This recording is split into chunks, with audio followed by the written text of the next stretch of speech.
اور الراسخون فی العلم کون لوگ ہیں؟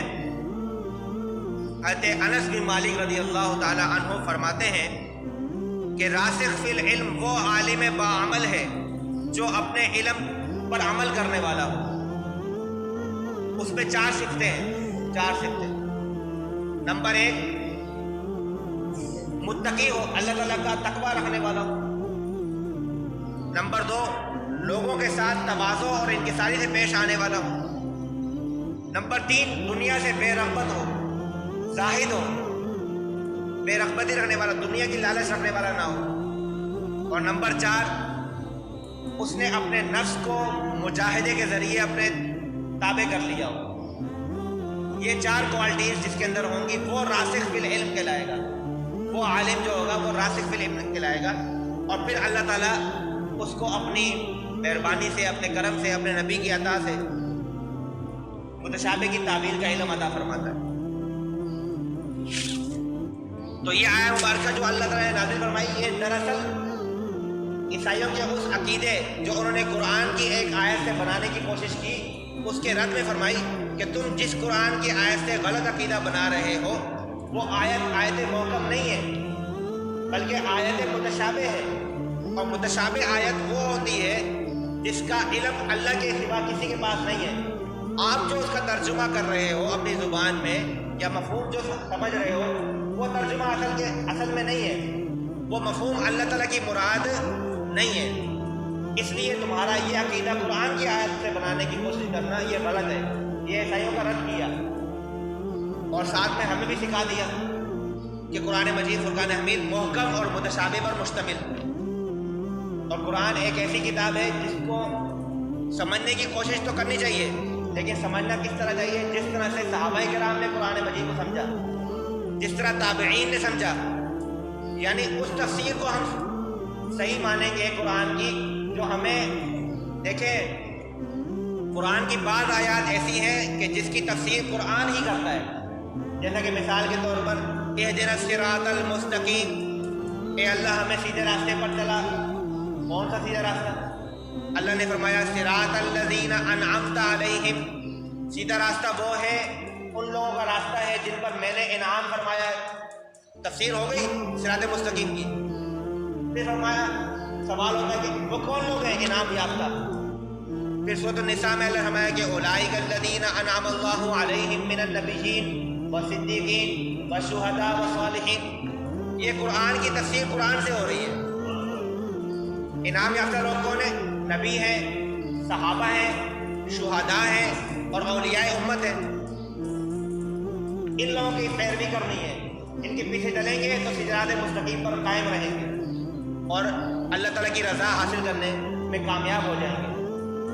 اور کچھ قرآن کی آیات ایسی جس کی رسول اللہ صلی اللہ تعالیٰ علیہ وسلم نے خود تفسیر بیان فرمائی۔ احادیث کی جتنی کتابیں ہیں، بخاری، مسلم، کوئی بھی کتاب اٹھا لیں، آپ کو اس کے آخر میں کتاب التفسیر کے نام سے مکمل کتابیں مل جائیں گی، پورے ابواب مل جائیں گے، جس کے اندر اللہ تبارک تعالیٰ کے حبیب صلی اللہ تعالیٰ علیہ وسلم نے خود قرآن کی مختلف آیات کی تفسیر آپ کے سامنے بیان فرمائی، صحابہ کے سامنے۔ اور جیسا کہ ہم خود بھی تفسیر کے اندر آپ کو مختلف احادیث سناتے ہیں کہ اس تفسیر کے اندر شان نزول یہ ہے، یہ حدیث ہے، یہ واقعہ ہے، یہ سارا کہاں سے آیا؟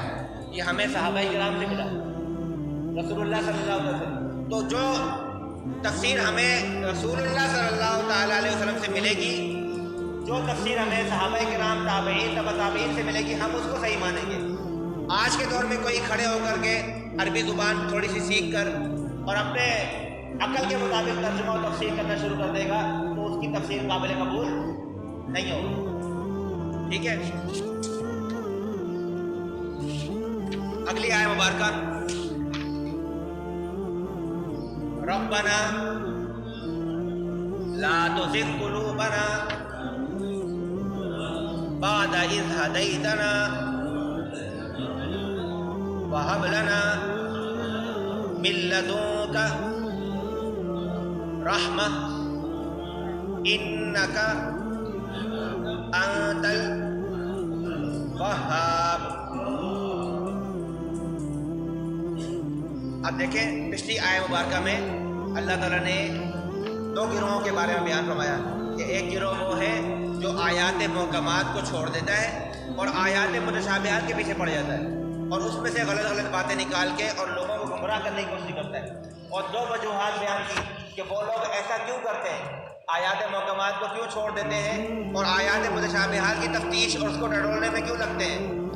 ابتغاء الفتنہ, پہلی وجہ فتنہ پھیلانے کی غرض سے, اور دوسری ابتغاء تعویلی, جھوٹی تعویلات اور جھوٹی تفسیرات کرنے کے لیے. تو اللہ تعالیٰ نے ان کے بارے میں فرمایا زیغ فی قلوبہم, ان کے دلوں میں کیا ہے, ٹیڑھا پن ہے, وہ صراط مستقیم سے ہٹے ہوئے ہیں, وہ نفاق کے اوپر ہیں, ایمان کے اوپر نہیں ہے. تو پھر اللہ تعالیٰ نے بندہ مومنین جو ہے, جو مومنین کا گروہ ہے, جو اس بات پر ایمان لاتا ہے کہ ہمیں اس آیت کا صحیح مطلب نہیں پتہ, لیکن ہم اس بات پر ایمان لاتے ہیں کہ یہ آیت اللہ تعالیٰ کی طرف سے نازل ہوئی اور ہم اس کو حق و سچ مانتے ہیں, اور جو اس کا حقیقی مطلب اور مفہوم ہے وہ اللہ تعالیٰ جانتا ہے. اس کے بارے میں حضرت امام مالک, ہمارے جو امام فقہ کے, ان سے بھی ایک دفعہ سوال کیا گیا تو آپ نے بڑا ایک بہترین جواب عطا فرمایا تھا.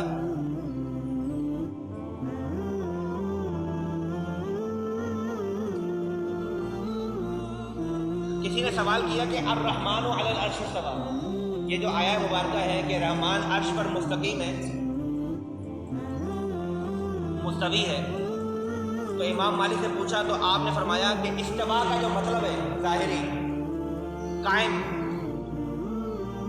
وہ ہمیں معلوم ہے, لیکن استوا کی کیفیت کیا ہے, اللہ تعالیٰ کس طرح قائم ہے عرش کے اوپر, وہ مجہول ہے, وہ ہمیں نہیں پتہ, اس کی کیفیت مجہول ہے. اللہ تعالیٰ عرش پر قائم ہے, مستوی ہے, اس پر ایمان لانا واجب ہے, لیکن اس کی کیفیت کے متعلق سوال کرنا یہ بدعت ہے, گمراہی ہے. کیا چار باتیں بتاتے ہیں کہ استوا کا مطلب جو ہے, جو ظاہری مفہوم نکل رہا ہے وہ ہمیں معلوم ہے, لیکن اس کی جو کیفیت ہے کہ کس طرح مستوی ہے وہ مجہول ہے. اس پر ایمان لانا واجب ہے, لیکن اس کے بارے میں ٹٹولنا, سوال کرنا کیسے ہے, کیوں ہے, یہ بدعت ہے, گمراہی ہے اور جہنم میں لے جانے کا باعث ہے. تو جب ایسی کیفیت میں انسان آ جاتا ہے اور آیات متشابہات سے انسان کا گزر یقیناً ہوتا ہے قرآن مجید میں, تو پھر انسان کا دل کرتا ہے کہ یہ کیا مطلب ہے اس کا. تو اللہ تعالیٰ نے فرمایا کہ اس پہ ٹٹولنے کی ضرورت نہیں ہے, بلکہ ایمان لانے کی ضرورت ہے. اور اس وقت کیا دعا مانگنی چاہیے, اللہ تعالیٰ بندہ مومنین کو کیا دعا سکھا رہا ہے, ربنا لا تزغ قلوبنا, اے ہمارے رب ہمارے دل ٹیڑھے نہ فرما, لا تزغ قلوبنا, ہمارے دلوں کو ٹیڑھا نہ کر, بعد اذ ہدیتنا, بعد اس کے کہ تو نے ان کو ہدایت پر قائم کر دیا ہے. ہمیں ایک دفعہ تو نے صراط مستقیم دکھائی, اس پر چلا دیا, اب ہمیں اس صراط مستقیم سے ہٹا نہیں, ہمارے دلوں میں نفاق پیدا نہ فرما. وَهَبْ لَنَا مِن لَّدُنْكَ رَحْمَةً, اور ہمیں عطا فرما, ہمیں عطا فرما مِن لَّدُنْكَ, اپنی جناب سے, رحمتاً, رحمت. اللہ کی رحمت شامل حال نہ ہو تو انسان کبھی بھی صراط مستقیم پر قائم و دائم نہیں رہ سکتا. کیا فرمایا اللہ نے, دعا سکھائی کہ ہمیں جب صراط مستقیم عطا فرما دی, ہمیں ایمان کا نور عطا فرما دیا, تو اب ہمارے دلوں میں ٹیڑھا پن پیدا نہ فرما. جن چیزوں سے تو نے منع فرمایا ہے ہم ان سے منع ہو جائیں, اور ہم اس صراط مستقیم پر ثابت قدم رہیں. ثابت قدمی کی دعا رسول اللہ صلی اللہ تعالیٰ علیہ وسلم بھی ہمیشہ مانگا کرتے تھے کہ اللہ ہمیں ایمان پر ثابت قدمی عطا فرما. اور ثابت قدمی کس طرح سے ہو سکتی ہے, جب تک اللہ تعالیٰ کی رحمت شامل حال ہوتی ہے, انسان ہدایت پر, ایمان پر ثابت قدم رہتا ہے. اور جب اللہ تعالیٰ کی رحمت ہٹ جاتی ہے تو پھر انسان کے بہکنے کے امکانات پیدا ہو جاتے ہیں. اسی لیے اللہ تعالیٰ نے دعا سکھائی کہ لا تزغ قلوبنا, اے رب ہمارے دلوں کو نہ ٹیڑھا کر, بعد اذ ہدیتنا, جب ہم ان پر ہدایت پر آ چکے ہوں, وَهَبْ لَنَا مِن لَّدُنْكَ رَحْمَةً, اور ہمیں اپنی جناب سے رحمت عطا فرما. إِنَّكَ أَنْتَ الْوَهَّابُ, بے شک تو سب سے بڑا دینے والا ہے. وہاب, وہاب کا مطلب کیا ہوتا ہے؟ سب سے بڑھ کر دینے والا، عطا فرمانے والا۔ اور ادھر ایک اور بات بھی آپ کے سامنے یہاں پر واضح ہونی چاہیے کہ انسان ساری زندگی نیک عمل کرتا رہے، نیک عمل کرتا رہے، اور جب اس کے خاتمے کا ٹائم آئے، جب اس پر موت کی سکرات طاری ہو، تو اس وقت یا آخری ایام میں زندگی کے وہ گمراہ ہو جائے، اس کا خاتمہ ایمان پر نہ ہو، تو کیا ساری زندگی کیے ہوئے عمل سارے بیکار ہو جاتے ہیں۔ رسول اللہ صلی اللہ تعالیٰ علیہ وسلم نے فرمایا کہ انما الاعمال بالخواتیم، کہ اعمال کا دار و مدار خاتمے پر ہے۔ آپ نے اینڈنگ کیسے کی ہے؟ جب آپ اس دنیا سے جا رہے ہیں تو آپ کس حالت میں ہیں؟ ایمان کی حالت میں جا رہے ہیں یا کفر کی حالت میں جا رہے ہیں؟ اس پر مدار ہوگا آپ کی کامیابی اور ناکامی کا۔ اگر آخر لمحات میں آپ ایمان کی حالت میں ہوئے، کلمہ طیبہ پڑھتے ہوئے چلے گئے، تو پھر آپ یقیناً کامیاب ہو جائیں گے۔ اور اگر آخری ایام زندگی میں آپ گمراہی میں مبتلا ہو گئے، تو پھر آپ کی زندگی میں کیے ہوئے جتنے اعمال ہیں وہ سب عقارت جائیں گے اور آپ ناکام اور نقصان میں رہ جائیں گے۔ اسی لیے رسول اللہ صلی اللہ تعالیٰ علیہ وسلم ہمیشہ خاتمہ بالایمان کی دعا مانگتے ہیں۔ یقیناً وہ دعا ہماری تعلیم کے لیے ہوتی تھی، اور حضور علیہ السلام ایمان پر اور صراط مستقیم پر ثابت قدمی کی دعا ہمیشہ مانگا کرتے تھے۔